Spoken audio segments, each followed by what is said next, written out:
Hello Kainday! Yan na nga, mag-iihaw na nga po kami ng isang isda. At ngayon ay nilagyan po namin ng lalagyan para sa ating pag-ihaw.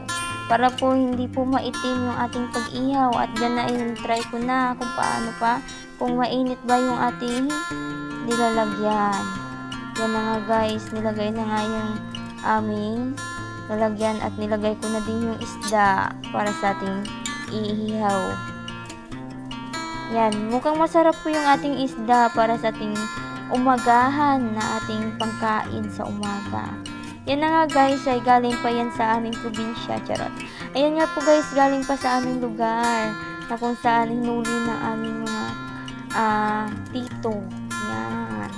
Dinala ko yan guys, tapos inihaw lang po namin. Yan.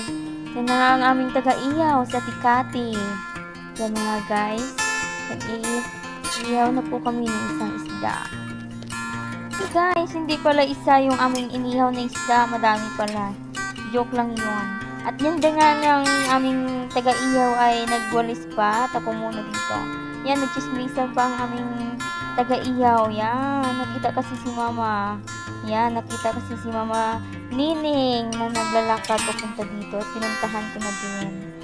Para samitan yung aming inihaw na isda kung masarap ba ito. Pero guys, hindi masarap ay yung aming pusa ay kaisi-isi lang sa binet.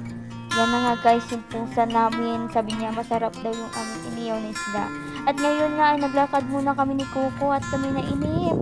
At yan, papunta muna sa labas Coco at paisi-isi lang. Nahubog at yan nga guys ay nakita namin si Tikati na naglilinis at nagagahit. Sabi niya masipag daw siya.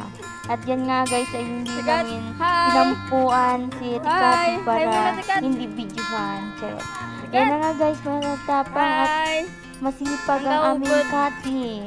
Yan na nga guys, namimilis na siya. At dahil nga po ay bibili kami